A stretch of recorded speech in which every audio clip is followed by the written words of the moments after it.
All right, good afternoon. Go win Tampa. How are you? All right, good. Well, I hope you had a good team meeting. Thank you for being here today. We're going to talk about elevating our value proposition on the buyer side. So there's this thing that's happening in August. Has anybody heard about it? Back to school. Is that it? That's what it was. Yeah, that's it. Well, listen, I appreciate you coming out today, and I say this at the beginning of every class, and I use this internally when I'm in your shoes sitting listening to someone else. Time is the one thing you never get back. All of you set aside an hour and a half a day of your time. I appreciate that, right? And here's what I'd ask of you. Education without implementation is just what? Waste time. Entertainment. Education without implementation is entertainment. It's just me. Have you ever been to a class or a workshop? Heard some great stuff. You know, you take a bunch of really good notes, and then like 6 months later, you're cleaning out your office, and you pull out a notepad, you blow it off, and you're like, oh, those are great ideas. What did I do with that? Oh, I should probably do something with it, right? Time. You guys are here today. I want you to pick one. You're going to hear a lot of good ideas. I want you to pick one thing that you're going to implement. Write down all the notes you want to, but pick how many? One. Start with one. Just start with one. That'll make all the difference in the world. Okay, you guys ready to hop in? Yes.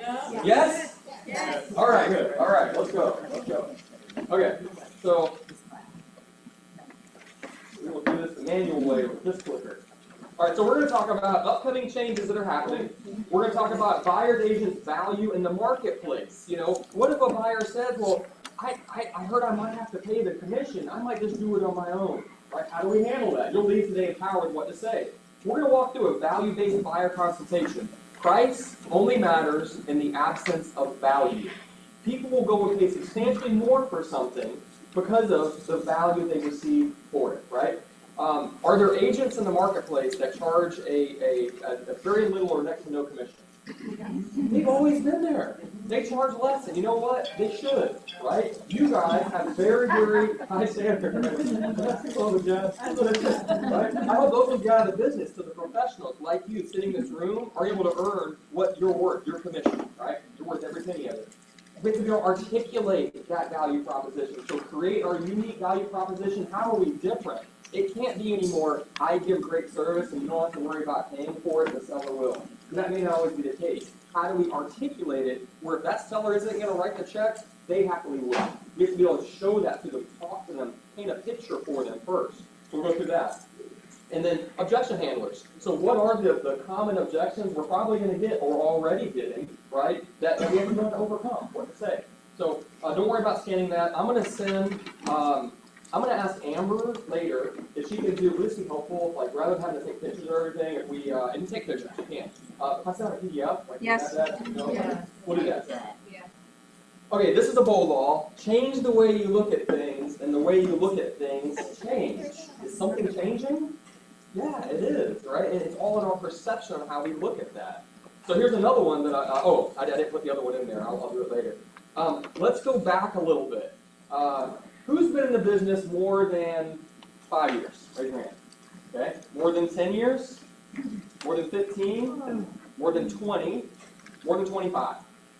Okay. The hands that you see still raised, right? A hand of them, right? Maybe not 1985, but the hands that you saw up in this room still had their licenses more than 25 years ago. Okay. So what did the MLS look like in 1985, 1990, 1995, all of that. We had all the control. You had all the, if somebody, who knows what this is? What are those? MLS posts. So what I want you guys to do is I want to go back in time. And around it was the early 2000s, this happened. MLS is going online. So place yourself in the agent's shoes for a second. You're an agent, early 2000s. Up until this point, if someone wanted to see a listing, they had to come to you. They had to come talk because you had this book, right? And they came to see you and you knew everything that was available, right? Okay? And now all of a sudden it's going online. What do you think agents in a room like this were probably saying at that time? They're going to go around us. They don't need us anymore. They'll go straight to the listing agent. They can see everything on their computer. What actually happened? They need us even more. There's no lack. It's the biggest financial investment of someone's life. There's no lack of information. There's lack of interpretation and guidance and help. This is a big financial purchase for someone. Usually it is the biggest one of their life. They want someone guiding them through it. Can people make mistakes in buying a home? Yes. It happens all the time. On the broker end, I see contracts, I'm like, I feel bad for the client.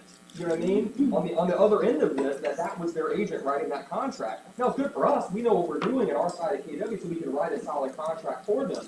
A lot of agents don't understand what they're supposed to be doing to protect their clients. So people need that protection. So what actually happened? They used agents more after it went online, right? So it's okay. Like, what's happening now? Take a deep breath. We're going to be all right, you know? I don't know if I put this quote up in there, but there's a quote by Mark Twain. He said, "I've had many troubles in my life, most of which never happened." No, it's true. We worry ourselves sick over what could happen. And the reality is, like, unfortunately, our minds, we feel those emotions as if it did happen. You know? We can cause anxiety by worrying about it. Here's something that's not in here either. What do these two things have in common? Fear and faith. Fear and faith meaning not like God faith, but fear and faith. What do those two words or things have in common? Fear is out of belief. Something to believe. Yeah, it takes belief, right? Both of them are a belief of something that hasn't happened yet, right? Who gets to choose which one to believe in?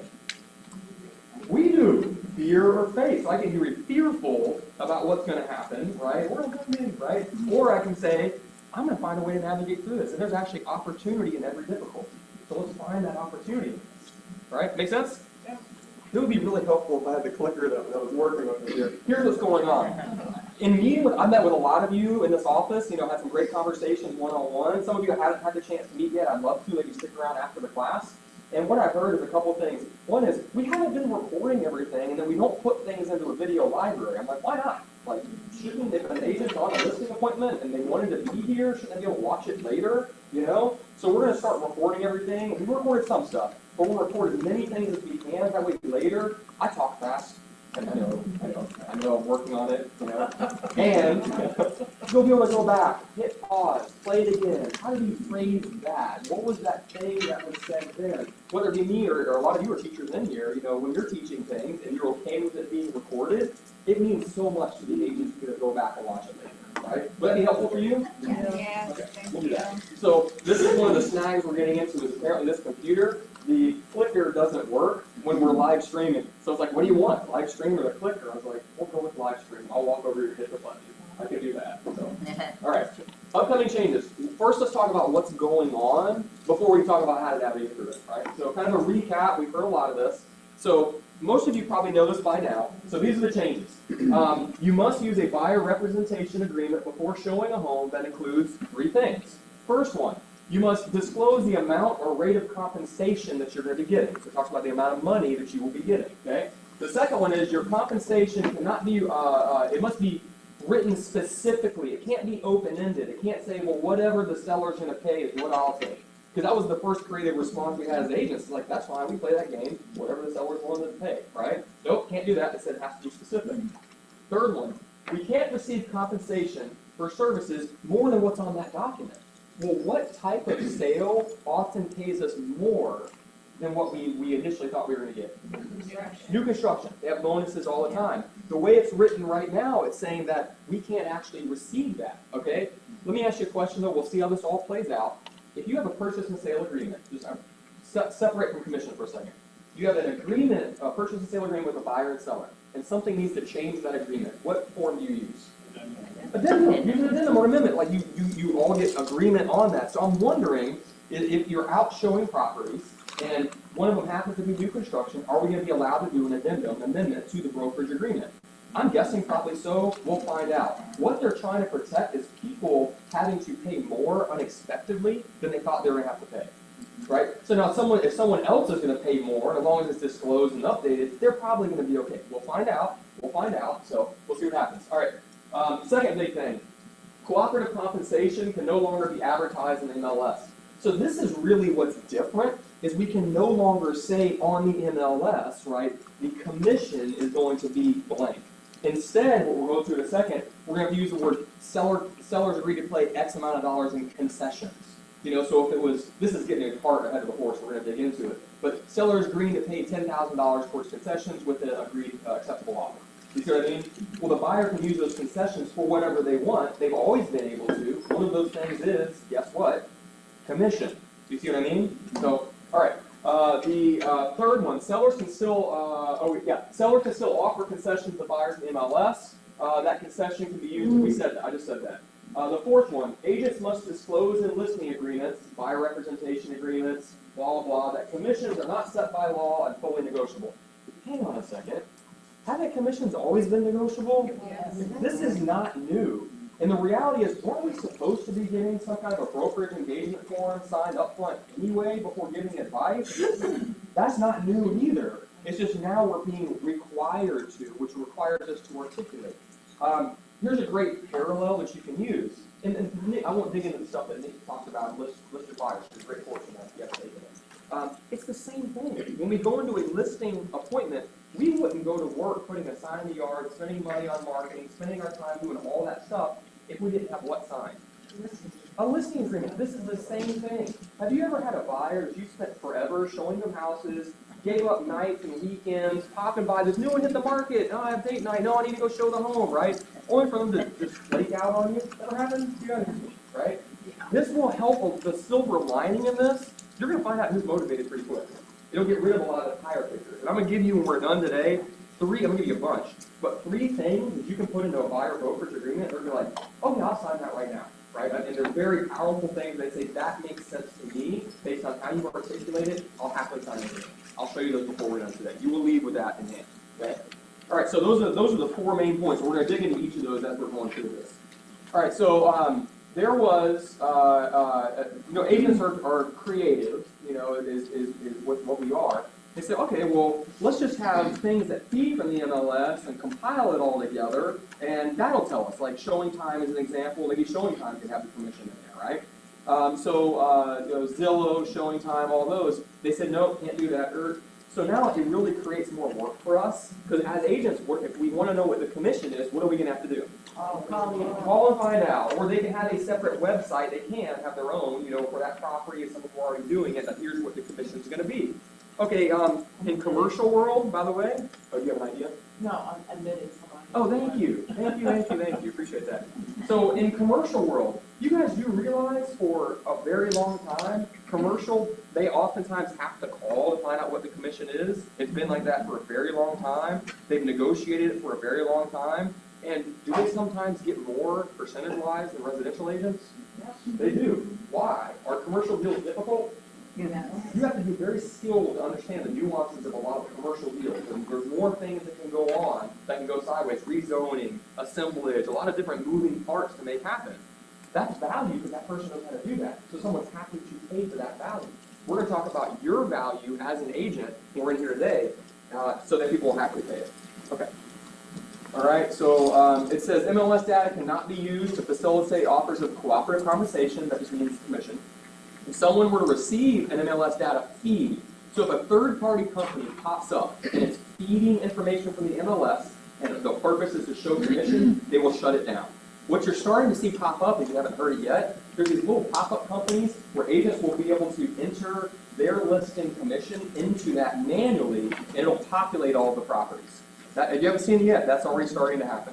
I'm like, what is the whole point here, So it's just creating extra stuff. Here's one of my concerns. This is being on my soapbox for a second, because I can absolutely see this happening. Whenever lawsuits and things happen, the pendulum will swing really far one way, right? And then the dust will settle somewhere in between. Here's what my hallucination is in this, okay? If it's not written on before it was very transparent. We knew what the commission was on every single property, right? If it's not written somewhere, could it possibly, it's not written down, this should just be phone calls, maybe that agent doesn't decide to put it on any other websites, could it possibly open up things for discrimination? Yep. Think about it. They have one person call, tell me about your buyers. Oh, I've got this sweet family that has these amount of kids that want to move here. And they say, oh yeah, we're going to pay this. And the next will call and say, no, I've got somebody that moved here from a different ethnic origin, background, or whatever else. They go, oh, well, our commission we're paying is this. Who would know that happened? Or if they don't like the agent. Or if they don't like does that ever happen? Or if they don't like you see what I mean? Like, transparency is actually a really, really good thing. So the approach that was taken on this, I don't know if you guys knew this, but in that first case that actually happened, you realize the jurors, if you Google it, you find out who the people were and what happened. 2 of them were asleep during most of the proceedings. Two of them had never bought a home before. Like, I'm not kidding. Like, this is what happened. And then they got to decide the future of an entire industry. You know, like, that doesn't make sense. And then judges don't like overturning other people's decisions. Make sense? So that's why this got really, really hard really quickly. I see what they were trying to do, but their approach could have been way different. Way different. It happened too fast to really flush out what's the right way to do this. So, okay. All right. So how to explain the proposed changes. So, all right. So Curious Homeowner says to you, tell me about this lawsuit I'm hearing about in the news. I hear sellers don't have to pay commission anymore. Hearing that yet? You haven't, you will. I talk to agents every day, and they're hearing this. You know? Agent, here's what you can say. Here's what you can say. And I want you to put your own spin on this. Thanks so much for asking. You know, there's a lot of misinformation out there. And here's the reality. Commission has always been negotiable, and it's not going away. What's changing, what's actually changing, is how compensation is being displayed on the MLS. In other words, sellers will still offer and negotiate commissions for buyers to be used in many different ways, just as they always have. So let's talk through that together, shall we? Every sentence of that is 100% accurate. You see it? And we need to know how to talk about these changes with the people that ask about it. Does that make sense? We'll send this out. Make sure you guys have it. Feel free to take pictures along the way. Okay? All right. So I want you to remember I just said at the end of this. Yeah. At the end of that last slide, I said, let's walk through that together, shall we? And they say, yeah, absolutely. Let's talk about it. So I would say, think back to when you were buying a home. Okay? Whether it was a few years ago or your first home 20 years ago. Right? 30 years ago. If there were two houses on the street that you were looking at, okay, and let's say one of them, and you had struggled just to come up with a down payment, like you hardly had enough just to do the down payment, okay, and then there's two houses to choose from. They're similar. Some has some things you like, another one has other things you like, but all things being equal, you'd be happy in either one. One was offering compensation to be taken care of for you, keeping in mind you already struggled to come up with what you need for the down payment and everything else. The other one wasn't offering anything. Which house would you probably, everything else being equal, which house would you probably make an offer on first?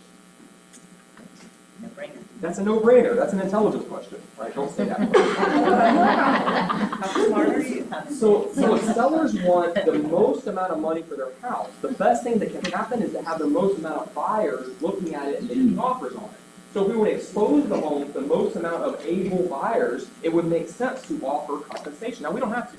100% negotiable, I'm with you on whatever you want to do. I just want you to know if you chose not to offer compensation, you may be running the risk of limiting the number of buyers that can ultimately buy your home. And there may be a buyer that was happily able to pay more for this property than someone else, but they don't have the out-of-pocket costs. They can make the monthly payment, but they may not have the out-of-pocket costs. Does that make sense? Yep. And that's what I want for you is the highest amount of money for this property. You want that too, don't you? Okay, great. Let's do the right thing. Let's offer some compensation. Right? Make sense? Yep. That's just walk them through the Aubrey, you logical want to let steps. somebody in? Oh, yes. So I guess we had it set up. We had to got that. Yeah. Thank you. If you guys see that popping up. Let me know. Thank you. All right. So buyer's agent value in the marketplace. So let's talk about this. You don't get paid for the hour. You get paid for the value you bring to the marketplace. Okay. Let me ask you a question. First job you had, W-2 job. How much did you get paid an hour? $3.25. $3.25. I'm old. $1.65. Right. I was $4 an hour, $4.25 an hour at Winn-Dixie. I was bagging groceries, and I saved up $1,200 to buy a drum set. I don't know if that was best use of my money and how many hours. I do the math on that. I had to work 260, 70 hours to do that. That's what I did, right? But that was bagging groceries. The value I brought to the marketplace as a young kid, you know, was I could bag groceries, okay? What is your time worth per hour right now? Think about what you do, what you made last year. Is it more than what it was back then? Yeah. Because you bring more value to the marketplace. Why do doctors and attorneys and such get paid more money? Because if I'm going to have somebody open up my chest and do open heart surgery, I don't want somebody that is 16 years old and read a book on it. You know, I want somebody that has gone through the schooling, done the preparation. I will happily pay for that because I value my life. You know? Now, this isn't necessarily life and death, but this is the biggest financial investment of someone's life. And anybody that says money isn't important hasn't lived without it long enough.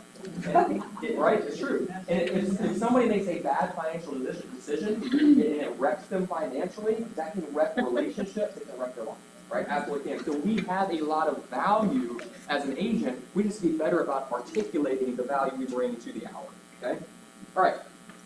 Work harder on yourself than you do your job. Great Jim Rohn quote. Okay? Work harder on yourself than you do your job. Great quote. Okay? Yeah, think about your profession, what you're in right now. How are you investing in yourself right now? It's going to be a lot easier to articulate our value when we've done certain things lately, gained more knowledge, and you can articulate how you're different. So invest in yourself. All right, value-based buyer consultation. So who knows what these are? Oh, yeah. Baseball. I got a garage full of them. Right. I do too. I have a Michael Jordan. I just moved. Probably one I had of the them. privilege of moving here recently. I found a Michael Jordan one. It was in this nice case. When I was like a teenager. I'm like, that made me worth a lot of money now. Yeah. So looking at these cards, these are pieces of paper, right, with a picture on the front and one on the back. Stats, numbers, right? Why are some cards worth more than others? Yeah, the value, if they were a really good player, and they had really good stats, better than most, then people will pay more for that card. Make sense?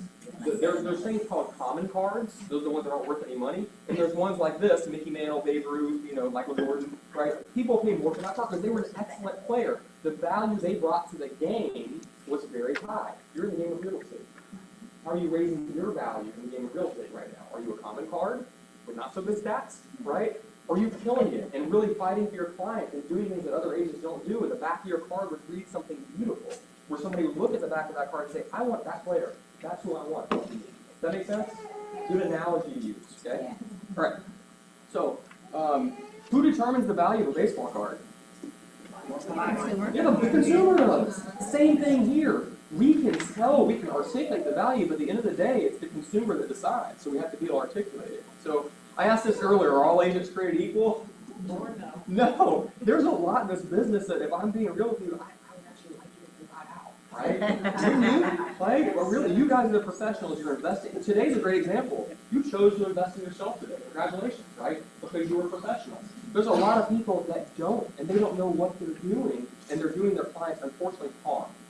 Have you ever been in a transaction where you're really having to do everything to hold it together? Oh, Have you ever been in a transaction with another agent, like you just want to say, are you trying to sabotage this deal? Like let's work together and make this happen. So, no, all agents are definitely not created equal. So, who determines the amount of money an agent's time is worth? We do. Who determines who's going to pay it? They do. And if they chose to say no, that's okay, right? Go on to the next person. But we've got to be able to articulate it very clearly where somebody that may not have paid it will happily say, I didn't realize you did all that. I absolutely will pay that. And I know that person might do it for less, and they probably should do it for less because I see what you do. And you are different. And that's what I want. I want different. I want that outcome. I want those stats in the back of that business card, in other words. That make sense? Okay. All right. One thing that is not in the slides that I'm really curious to see happen, this industry, we have a lot of stats and numbers, right? I am confident in probably let's fast forward 6 months after this change, this is the number I'm really looking forward to, is what, of the houses that didn't offer concessions, what percent of original list price did they owe you? Yep. Because then it's going to be really easy to sit down and have a conversation with somebody about the real dollar-for-dollar impact on their particular house by not offering compensation. Right now, we're going to just have to walk them through logic. Pretty soon, we're going to show them actual numbers. Does that make sense? So that will happen soon. That's in the future. So all right, they do. Ultimately, they decide if they're going to pay it. Okay. How would you raise the value? Being able to articulate what you do differently. What separates you from the agents? We're going to go through a unique value proposition. You'll have that today. I'm going to give you probably 7 or 8 or 9 of them. And what I want you to do is R&D. What does R&D stand for? Yes, in our world, it's rip off and duplicate, right? And a good one. You have my permission. So take mine. If you don't have your own, take mine for now until you do have your own. Here's what I'd ask of you. When you come up with some really cool, creative ones, can you share them with me? I'll share everything with you. Can you share them with me? That'd be so helpful. So, all right. Okay. What would you need to say in a buyer consultation such that the buyer would happily agree to pay your commission if the seller won't? We're going to get into that. Okay. All right. So what do you do before a listing consultation? What would need to happen before a listing consultation such that when you walk in the door, they said, I'm ready to sign? We don't even need to necessarily have a conversation. I'm ready to sign. Right? So pre-qualify them, absolutely. Yes. What else do we do? What do really good agents do? Pre-listing packet. Pre-listing packet. What else? Knowing the numbers, the stats. Where we're spending time ahead of time to make an impact on them. So somebody said the pre-listing pack, right? That's where you can go ahead and start articulating some of your value up front. You can have things in there on why they should hire you, why it makes sense for them to hire you as an agent. So a lot of people don't have a pre-listing pack for a listing, let alone for a buyer. What if we did things differently? What would be something they need to see in a consultation? Let's say it was a buyer. We're talking about buyers now. Let's pivot for a second. In a buyer consultation, what would make them be excited about working with you? How would they know they were making the right decision? Results. And what would be the best way to show results? Impactful way. Give me a couple examples. So, He's helping the buyer. right, helping with the buyer side, right? Yeah. Okay. Was that reviews? Exactly. People place themselves in stories, right? Now we can copy and paste reviews. We absolutely can do that. It's not as impactful as think of social media. If you're scrolling through social media, what grabs more eyes? Text message is like text is okay. A picture is better than text. What's better than a picture? A video. You see what I mean? So what if at closing your client said to you, "Oh, I could not have done this without you. You saved the deal. I'm so grateful for everything that you did. I can imagine working with anybody else." What if you say to them, "I'd love working with you too. I will miss our daily conversations. I'm still going to stay in touch." And then, as you can imagine, there's a lot of people that unfortunately get stuck with bad agents. It would mean the world to you. What made you say no? It would mean the world to you. You can take what you just said, those 2 sentences, and put it on the video.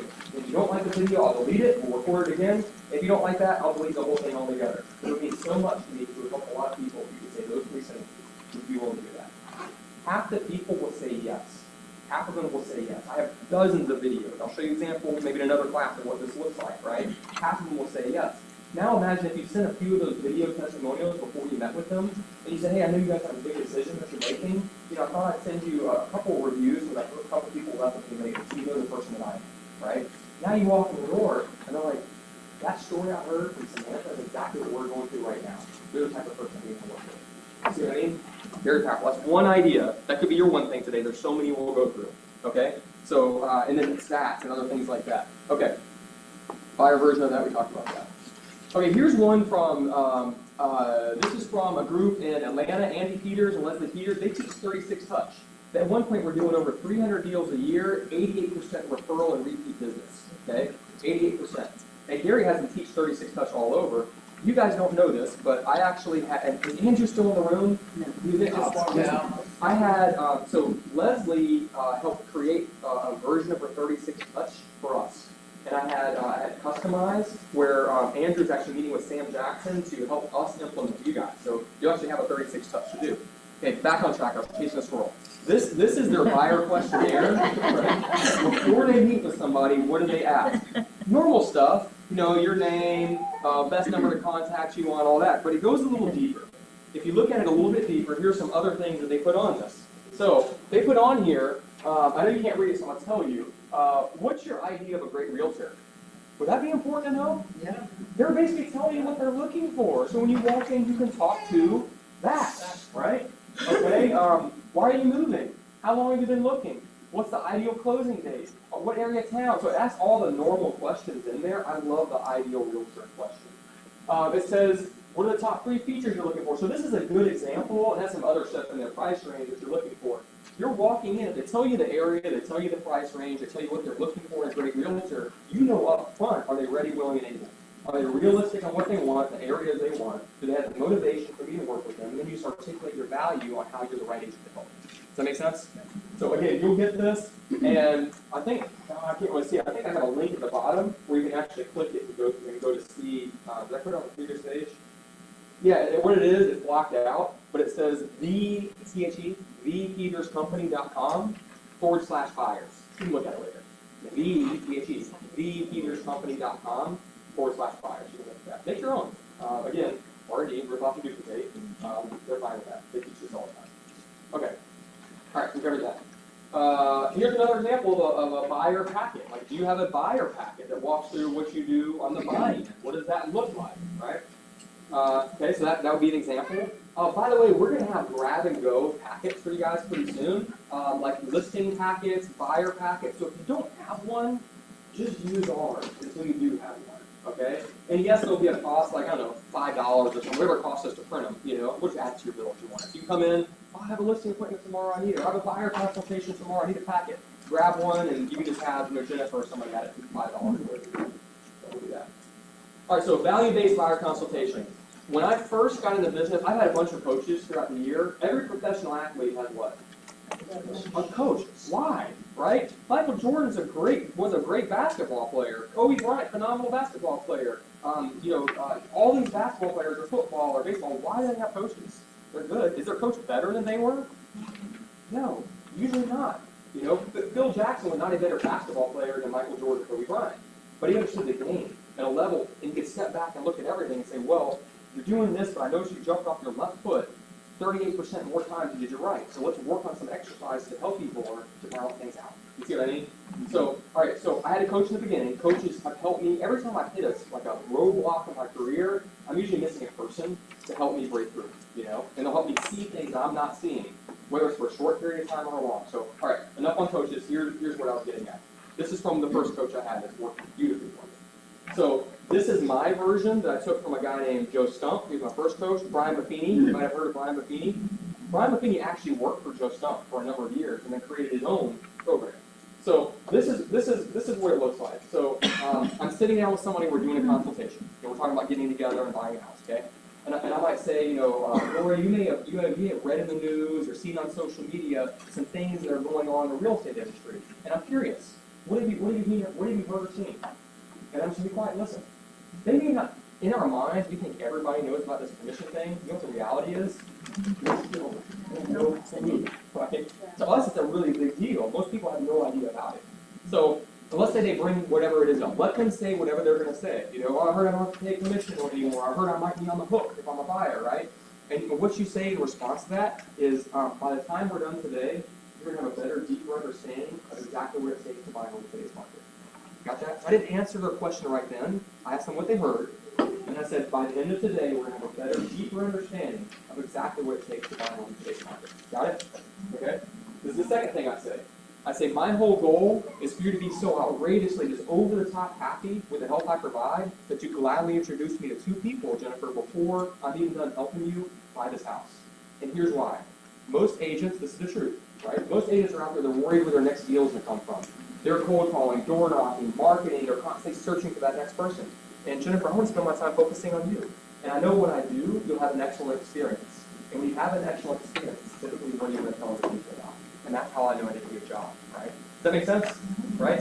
When I say that, they get it. It's not just send me referrals. I paint a picture of why it benefits them. Most other agents are worried about them. So I say my whole goal is for you to be just so over the top, outrageously happy with the help I provide that you gladly introduce me to 2 people before you're even done buying a house. Pause for a second. Imagine if your world was every person you work with introduced you to people. What would your stress level be now? Very low. Like, you got more business coming on. You really could spend your time focusing on them because you got more people that are going to happen in the pipeline as you're working together.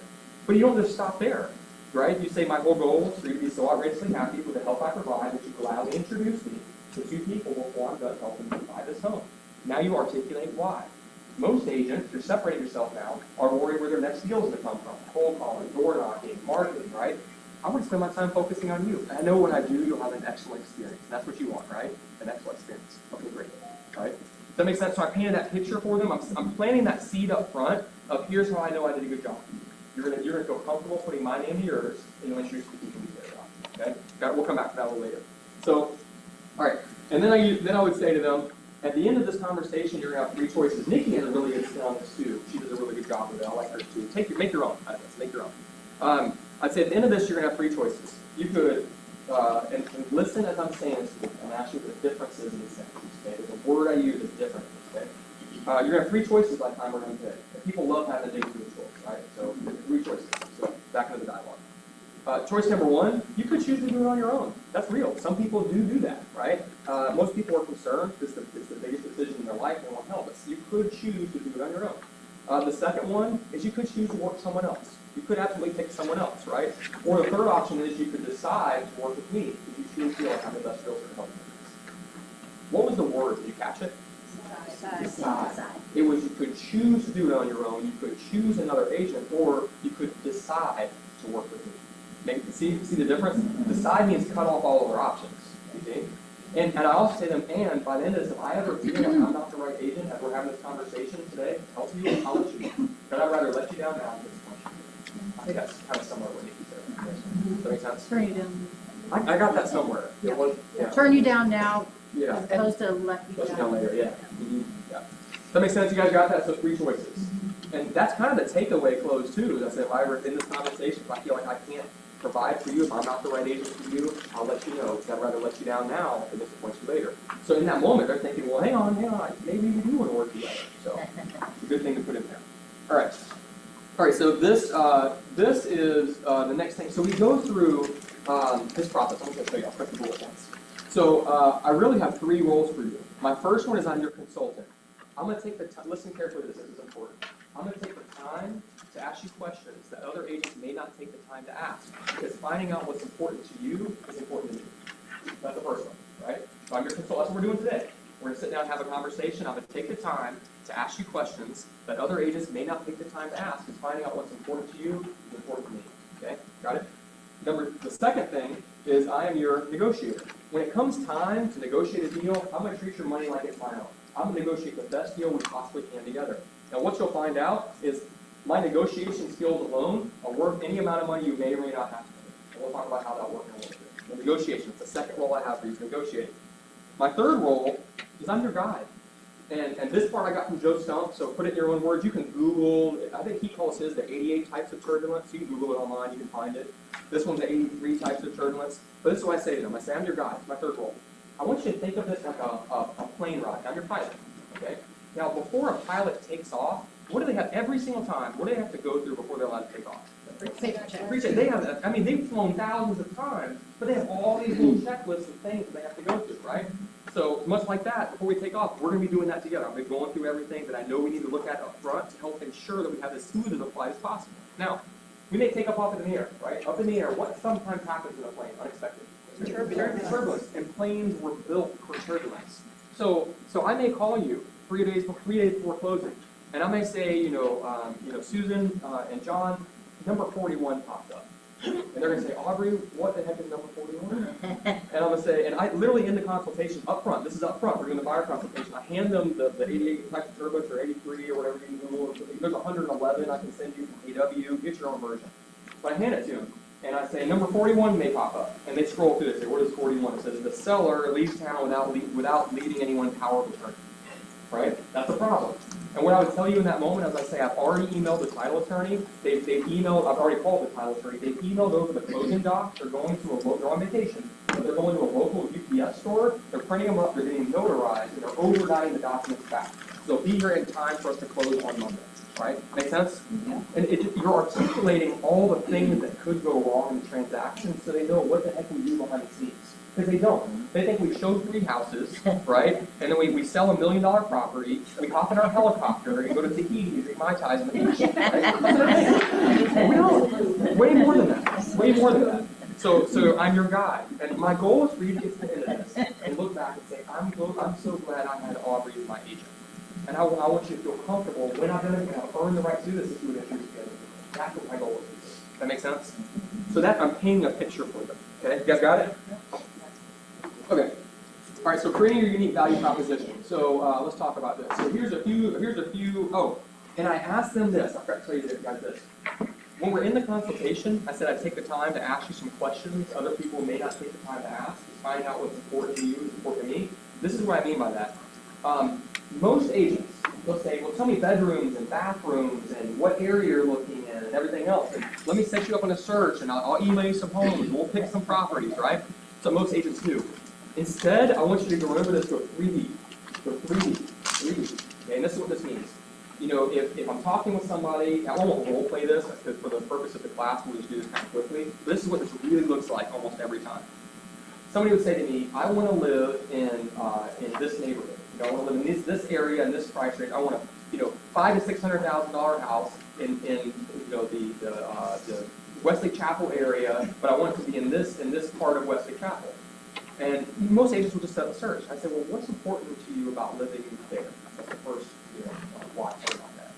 And they say, well, the school districts. I want to be in those school districts. Most agents will stop there. Don't go a little deeper and say, well, what's important about those school districts to you? And they say, well, we want our kids to get a good education. Most people would stop there, go a little deeper. Say, well, what's important to you about them getting a good education?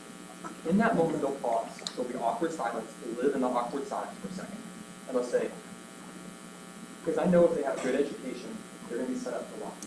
And I grew up in a household where we learned. And I want to give my kids a different opportunity to learn that. You see what I mean?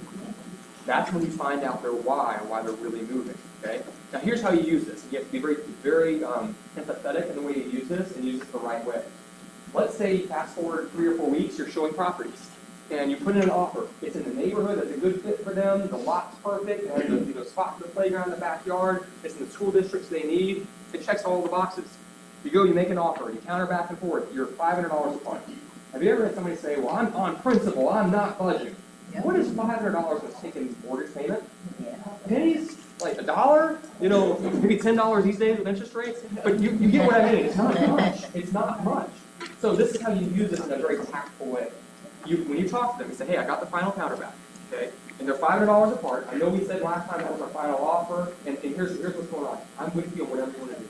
If you want us to tell them to go pound sand, and we want to hop back in the car again and go look at some more properties, we can do that. You know, we find another property, make another offer, negotiate, right? I'm with you, right?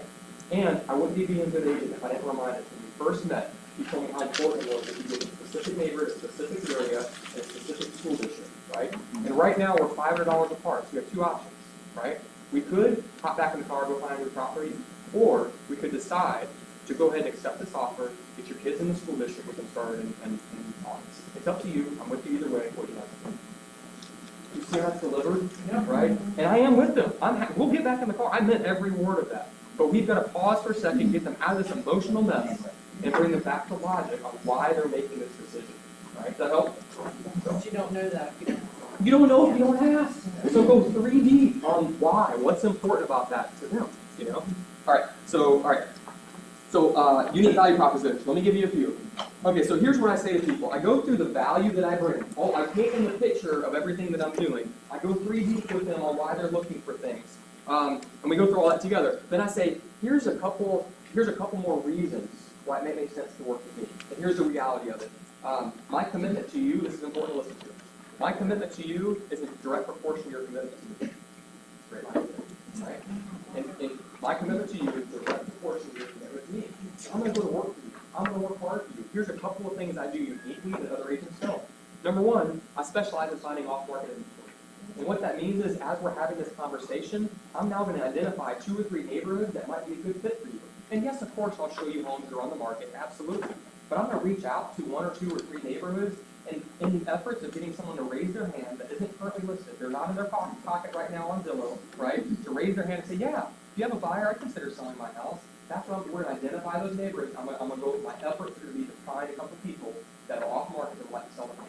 That's one thing I'll do differently than other agents, right? But again, my commitment to you is a direct proportion to your commitment to me. We have to now get a document signed allowing me to do that. Here's the second thing I do.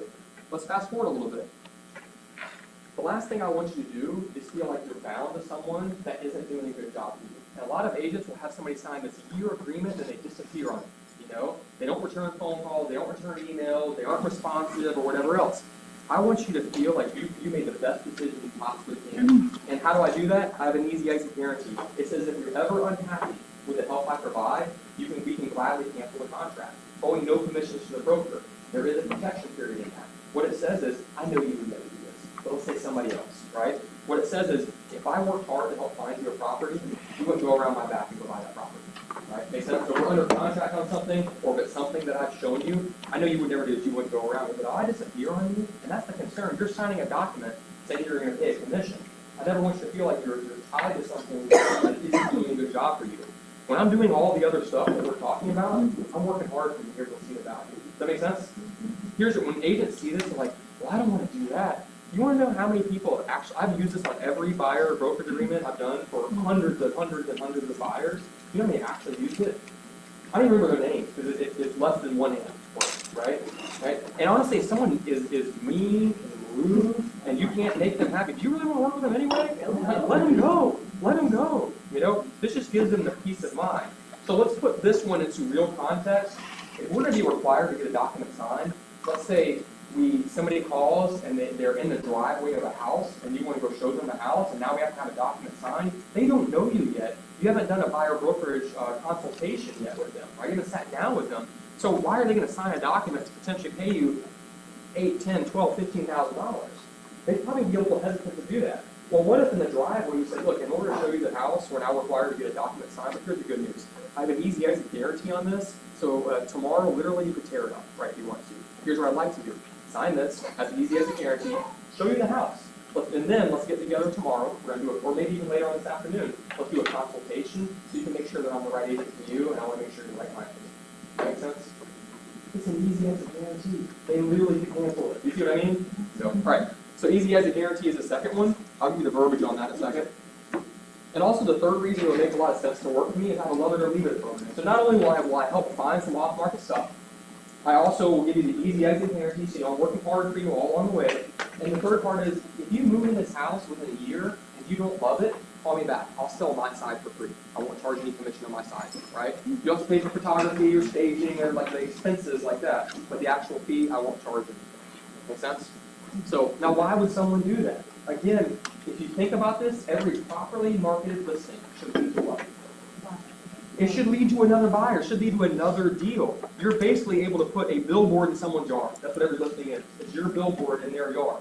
So yes, if this gets an extra 5 or 10 or 15 people a year to feel comfortable signing an agreement with me, it's worth every 1 or 2 that I might have to do this with. You see what I mean?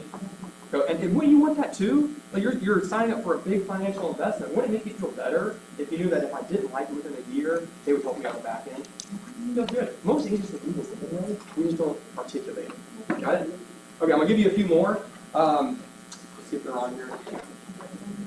Okay, you might specialize in helping a particular type of buyer. You might say, I specialize in helping elderly pick their assisted care facility. Most agents don't really know how to do that process. I've visited every single special assisted care facility in town. I know the difference between each one, what they charge, what they do, what they don't do. So when you work with me, I'm going to sit down. We're going to go through what they look like. And then this house may have, you can't take everything with you.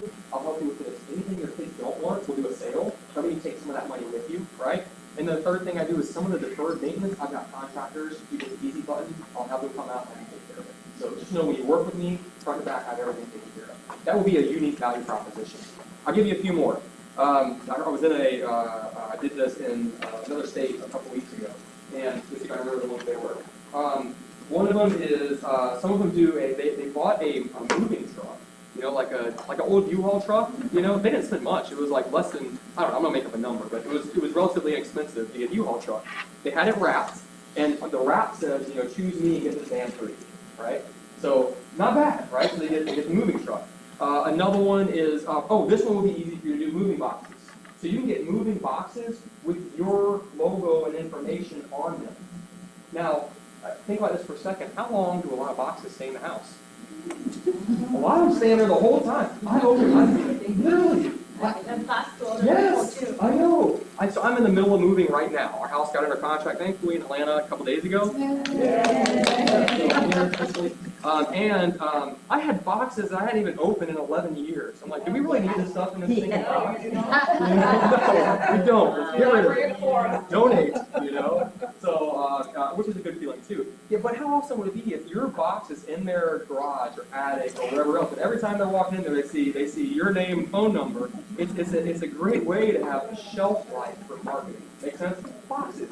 Boxes aren't crazy expensive. You don't need to buy them hundreds of boxes, but buy a handful. Work with me, and I'll help you move. So I get these boxes. Right? Make sense? Yeah. So that'd be another one. What else? Some agents do a house warming party. So after they move in, they say, if you want one, Mr. Inspired, I'll do a housewarming party for you. You can invite your friends over. If you want to invite some of the neighbors, and I'll take care of food and everything else for you. Right? And why is that good for you as an agent? Great. You do all the touches to everybody externally, and then when externally in the neighborhood, right? And then their friends that come, they get to lift you up. Say, this is my agent. Melissa was wonderful. You know, you should use her if you're thinking about buying a house. So that's another thing. Makes sense?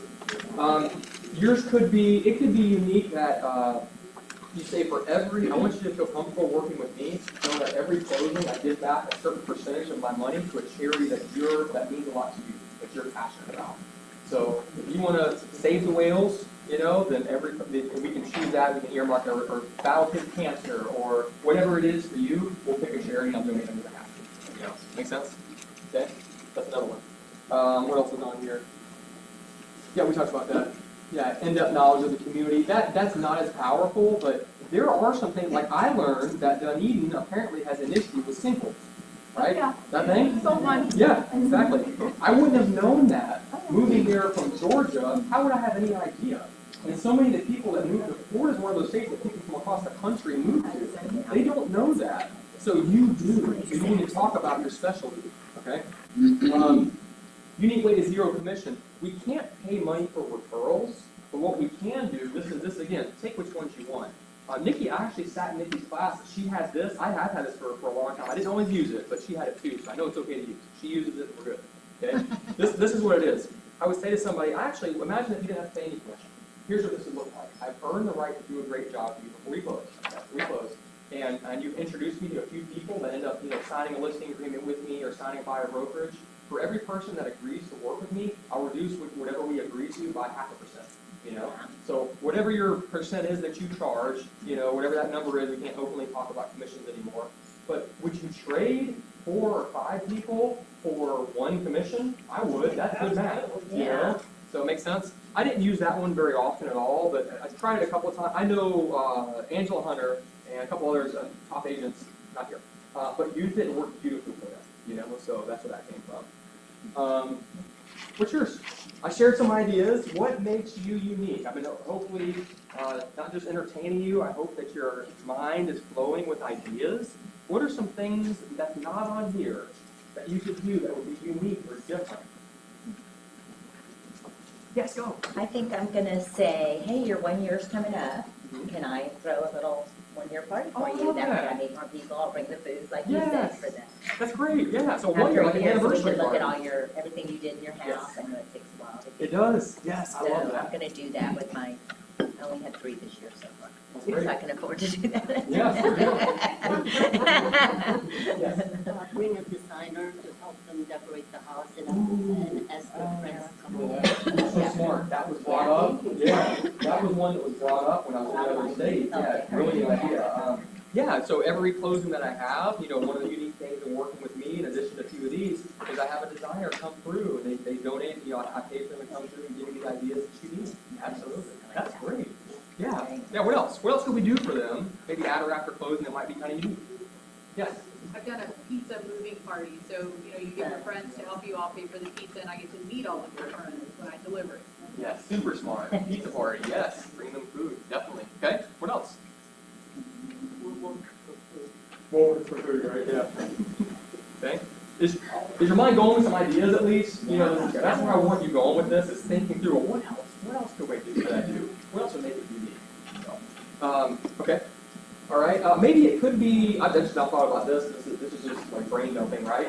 Maybe it could be when you work with me, I will renew your home warranty a year later. You know what I mean? So I don't want you to have to worry about things going wrong in the house. Somebody So. wants to come in. Oh, Jenny's trying to get back. Oh, okay. Come on back in. Oh, she disappeared. Oh, Yeah, Never mind. disappeared, just Okay. kidding, Maybe just she was kidding. trying on her phone or something. She might be driving. Yeah. Spotty reception. Yeah. Okay. So I want you guys, that'd be homework for you guys. I want you to go home and think, what is yours? If you don't have one, RD, rip off and duplicate, take a couple of mine. Don't take all of them. Take the ones that mean something to you. Take the ones that matter to you. Okay. Here's easy as a guarantee that we're going to get into dialogue to help you with this. So I shared this with you earlier. I don't even remember the names of anybody that used it. I really don't. I don't really think any did that I can remember. So this is what it said. It says easy as a guarantee. So this goes in the special stipulations of that buyer brokerage engagement. It says buyer may cancel this agreement at any time, owing no commissions to buyer broker. The broker protection period, section B, paragraph 4D, that has to be adjusted to our documents, right? In this agreement shall still survive any cancellation of broker engagement. That way you're still protected. You're procuring cause, you're still protected, right? So I need to get our attorney to double check that, but I'm sure it'll be fine. I'll double check. This is what the conversation would look like. You can read this. So somebody says to you, like you're towards the end of the agreement, they're, yes, I want to work with you, and you're putting this in there. You say, I care about you always being happy and excited that we're working together. And I have an easy as a guarantee that I put in my buyer agreements that gives my clients the peace of mind that if they're ever unhappy, they can cancel the agreement. Here's how it works. If you're ever unhappy with the service that I'm providing, I ask that you first discuss it with me and give me 24 hours, 48 hours, 3 days, whatever that number is for you, right? If you're to resolve the issue. If you're ever unhappy after those 2 days, just send me an email and let me know you'd like to cancel the agreement. I'll be happy to do so. Okay? Right? If that happened, I'd let you out of the agreement, only no commission to my broker. The only thing that would survive the cancellation is the broker protection period in the agreement, essentially saying that if I was procuring cause, then I'd be owed commission. Make sense? Pretty simple, not complicated. I think 7 days is kind of long. Maybe 2 days to fix it, something if you're unhappy, but at least give you a chance. Yeah. Right. Okay. All right, let's talk about some objection handlers that we may get. People, what might they say to this? How can we handle that? Okay, so why do I have to sign this exclusive agreement to work with just you? I don't know that I want to do that. And you say, I said this earlier, my commitment to you is in direct proportion to your commitment to me. As you can see, I am committed to spending a significant amount of time and expertise as your professional guide to really walk you through achieving your real estate dreams.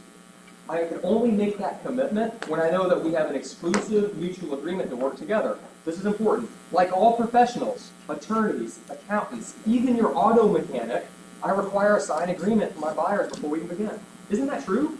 You go to any of those, they ask for a document. Now we're required to get one. It makes this easier, right?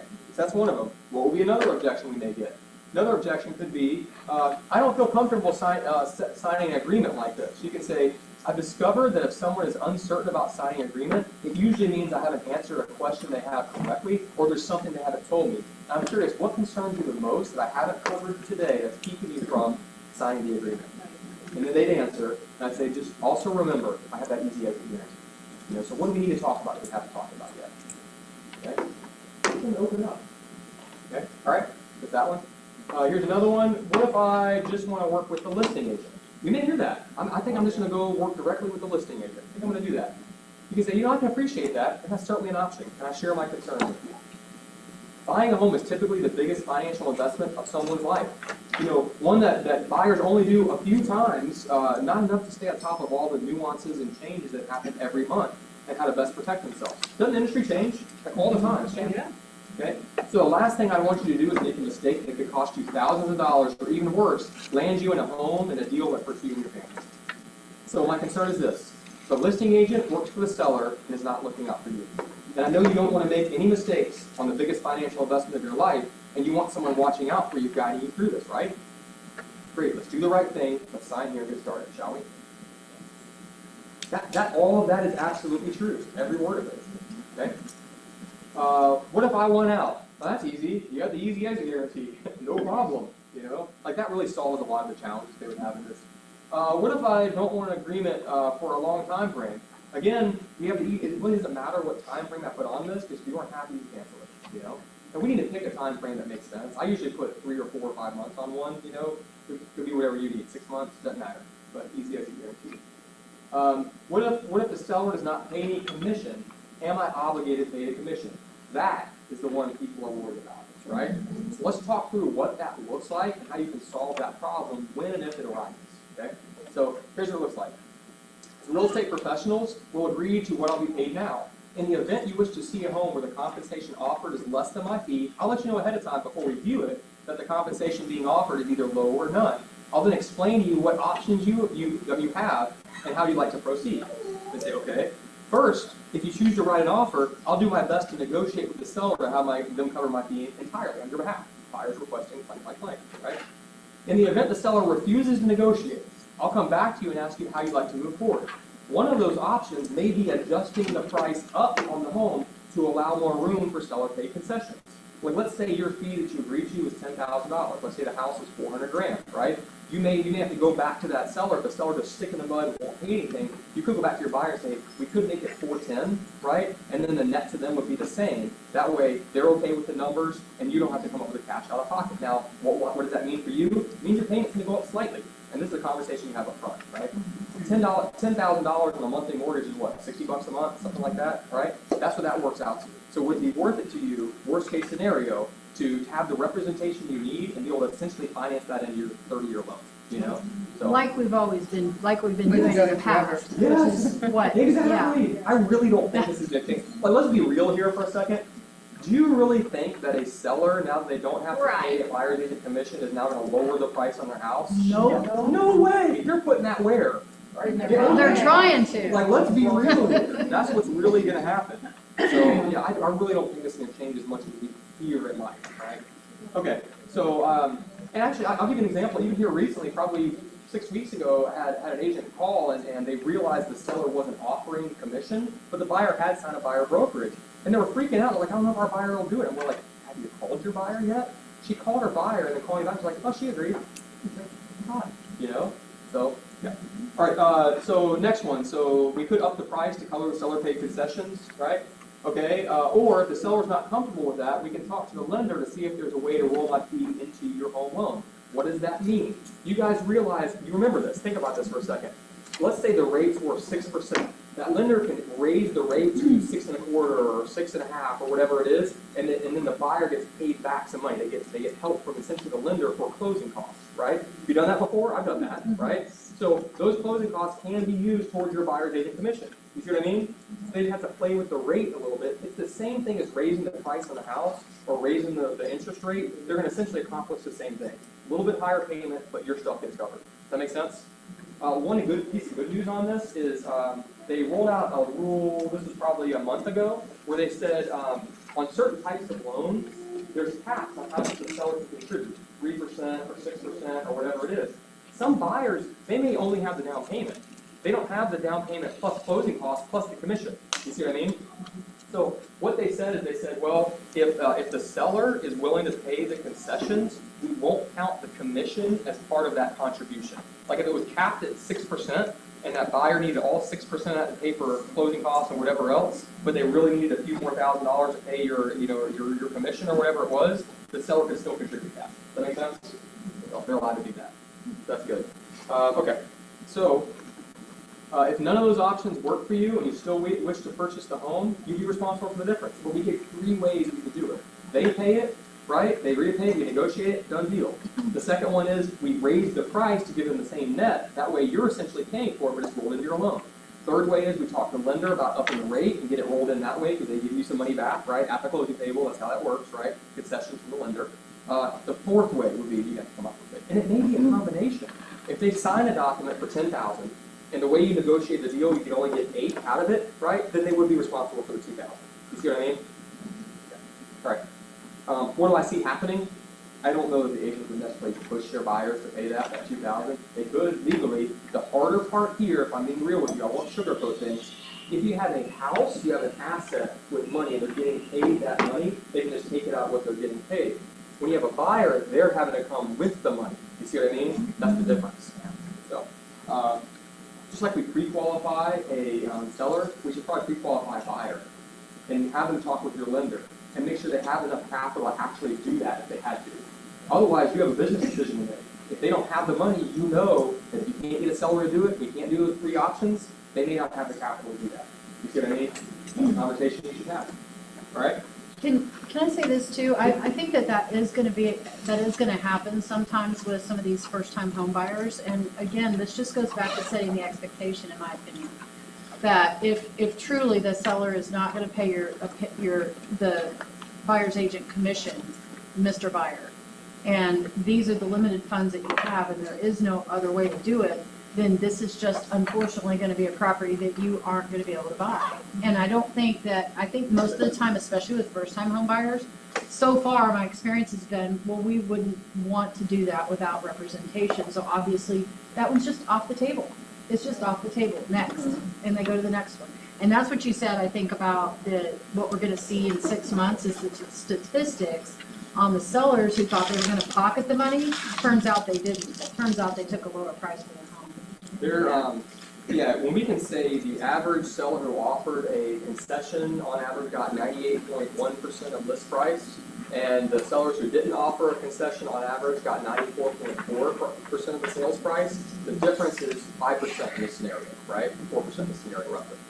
So although you may feel like you're saving 2, 2.5, or 3, you're actually costing yourself 4% by not offering. 4% on this $400,000 house is $16,000. I really want you to walk away from this table at the closing, in a few months with that $16,000. You do want that too, right? Okay, great. Let's make the right decision. Let's work as hard as we can to get you that outcome. Yes. Aubrey, even for buyers who sign buyer representation and they see your value, they're not stupid. They're going to not want to also have the seller keep it. Right. And that is a conversation that we're all going to be having. whether it's in higher price points or lower price points. Mr. Seller, we know you didn't reduce your house by 6%, Yeah. so we're gonna reduce it for you.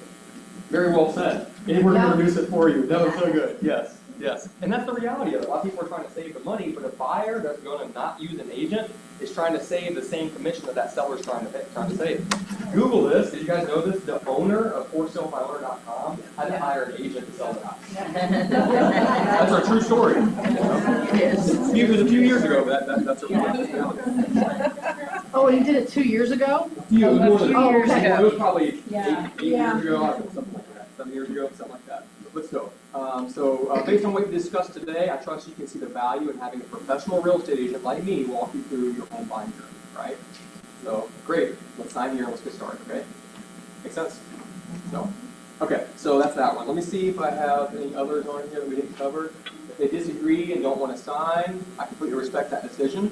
Like if they say I don't want to sign, it makes sense, everything you said makes sense, I just don't want to sign. That's actually good for you. Don't you want to know that now? You know? Yes. So you say, hey, I completely respect that decision. It also means we're not going to go to work together. And I still want what's best for you. So if at some point you change your mind, you have my cell phone number, please call me back. I'd love the opportunity to help you. Sound good? That's a great way to handle that. Okay? And that's okay. What I see happening in this is you'll have to work with less buyers to get to a closing. Makes sense? Because you'll get rid of a lot of tire kickers. Because after all that, if you specialize in finding off-market deals, you have an easy exit guarantee. You tell them if they love it or leave it, you'll help them sell it later, and they still don't want to sign. Like, here's a problem. You know, I'd rather know that now. You know, than waste my time.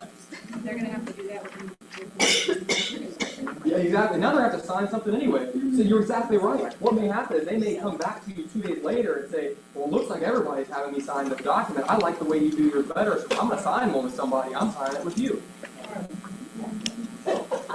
Yeah. Always leave the door open for them. Say no. Yeah, you couldn't say no. No, only pass. What else do you throw? Yeah. All right, so what are the 3 L's, if you can read them? Yeah, which one's on the left side? He or she that controls the listings controls the market. Go focus on getting some stinking listings, because then you're very much in control of what you're getting paid. You see what I mean? When we're working with just buyers, or I love buyers. No, I love buyers. Hand them the key to that first house, here's the joy, love it, right? And we don't have as much control now of what we get paid. Make sense? So focus on listings, and you do. Oh, I didn't bring them. I had some books. Was it Gene? Was it, who gave me books? Somebody. Okay, I'll bring them next time. I think it was Gene that gave me books. Anyway, I'll bring them next time. She gave me this bag of books. She's like, when you teach a class, give out some books. Got the books. Sorry. I'll bring them next time. I'll bring them next time. All right, what questions do you have? Was this helpful? Did it help you guys? All right, what questions? Yes. So the compensation as a listing agent that we need to work on is what do we do with all these buyers who think that they're going to be able to somehow save money? Because it doesn't take any risk work Right. to do that, so that would be helpful. Yes. And it's okay for us to not take every buyer, and I've been saying this for years. It's better to find out now that they don't value you and they don't want to pay you than later when it's good for the time. It's like, I'm happy to suggest it. If we can't work it out, find it on the witness, so would like. Yeah. And that frees you up to take more listings. That's right. There you go. Okay. Other questions, ahas, comments, things you want to share? Yes. What can you do in a neighborhood that you cannot justify increasing the price for that stuff? Is there anything else you can do? We can't control conditions, right? So we can't change someone's motivation. We can't change conditions. If they can't get the market, who determines the price of the house? So it's not that really the listing agent or the seller. It's the market, you know. So if they need, let's say they owe $390 on it, and it's not going to bring more than $395 on the property, you have a choice to make. You know, there's not enough room in there. They're either going to have to come to the table with money to sell it, or you may just not want to take the listing. That's okay. Go find some more listing leads. And what could you do for the buyer's compensation in that scenario? In that scenario, they could play with the interest rate. In that scenario, they could play with the interest rate. The interest rate doesn't affect the appraisal. But if you try to roll it into the price of the house, that would. It wouldn't appraise. So in that scenario that she's giving, it would be interest rate on the mortgage. Yeah, good question. I see what you're asking now. Yeah. Okay, other people, comments, aha, raise your hand on this. What was the today? What's your one thing? What did you write down? Look at your notes. That's what I want to hear. What was your one thing? What was your one thing? What did you write down? Yeah, absolutely. Yeah. That's right. Yeah. Getting that really ironed out the value prop. Yes. Who else? What was your one thing? I like doing the, either the housewarming party a year later. Yeah. Because I've done events, I like the events. Yes. But I Yeah. would That's like what to you do love. more personal, Yeah. where they come to their house and I drop off the food. That's great. Or Yeah. clean up after. Yeah. Absolutely. Okay. All right. What's your one thing? What was helpful today? What's your one thing for today? Yes. I like the three roles, consultant, negotiator, and guide. Yes. It is, yeah. People like having clarity in what you do, and now you can unpack all of those. Yes. All right, let's take one more. Who else? What's the takeaway for you today? You're gonna put in place? I like a pre-buyer. I do a grade consultation, but I like taking, even if it's just the first part of that out and getting them to have those thoughts and conversations before I get there. I do a pre-list as well, but I like that. Good. Okay, I'm gonna share something with you guys. Every morning, this is what I found. In selling houses, there was a point as an individual I was doing 50 or 60 a year, and it was honestly like my phone wouldn't stop ringing. I was grateful for the business, but I was on the edge of burnout. Some of you in this room may be there, like that's happened, right? And I was like, how can I get my mindset right where it's one of gratitude, each morning, rather than being almost bitter? I felt guilty being bitter because I was grateful for the business, but it's almost burned out bitter. So I'm going to share something with you. Every morning, I listen to things that lift me up. Just try to, you can't be angry and happy at the same time. It's like I can't be grateful and upset at the same time, so I want to be grateful. So I want to share this with you. All right. Courage doesn't always roar. Sometimes courage is the quiet voice at the end of the day saying, I'll try again tomorrow. Both fear and faith require you to believe in which you cannot see. We get to choose which one we believe in. I mentioned that earlier, right? We may not be able to control feeling fear, but we can control what we do with it. This is also what I heard. Fear gets to be on the bus, but it doesn't get to drive. That's a great thing, isn't it? It's okay to have the fear, and we're trying to let it drive the bus. Okay? So think about jumping into a cold pool for a second. Why do we hesitate to jump in a cold pool? It's cold, right? We stand next to it. It's uncomfortable, right? It's the feeling of pins and needles that we're going to have when we first jump in. So we hesitate. We stand next to the pool, and we hesitate to jump in. We think about it. We talk ourselves in and out of it, right? Yet after we jump in, what strange thing happens a few minutes later? We get used to it. We're like, hey, this feels okay. I like this. Even more so, we can actually jump out of the pool. Yeah, and it gets uncomfortable. Like, I just want to get back in. Like, hey, that's actually, I need to be back in that pool. That feels good, right? So facing our fears, and this is one of them, these changes, is very similar. And the more we expose ourselves to a certain stimulus, talking about it, discussing it, and everything else, the more comfortable we become with it. Like, you guys should feel better today, do you? About having this conversation and how to navigate through it. So we need to talk about it. It's fine, right? So, and it often isn't nearly as bad as we thought. And we talked about that quote earlier from Mark Twain. I've had many troubles in my life, most of which never happened. So success is found. I'll close with this. Success is found in facing fears and being willing to be uncomfortable, knowing that the dark, scary unknown isn't half as scary as standing still and watching life pass us by. Thank you for being here today. Thank you.